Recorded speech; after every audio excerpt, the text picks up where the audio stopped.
ರಾಮನಾಮವೆಂಬ ನಾಮವ ನೆನೆದರೆ ಭಯವಿಲ್ಲ ಮನಕ್ಕೆ.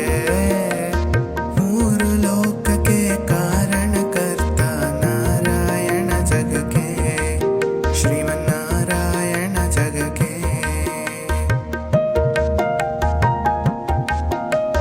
ಮತ್ಸ್ಯಾವತಾರವ ತಾಳಿದ ರಾಮ ವೇದವ ತರುವುದಕ್ಕೆ, ಬೆಟ್ಟವ ಬೆನ್ನೊಳು ಪೊಟ್ಟನು ರಾಮ ಕೂರ್ಮಾವತಾರಕ್ಕೆ.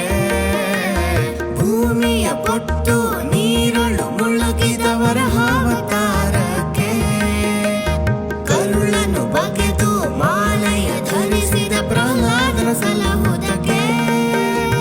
ರಾಮನಾಮವೇ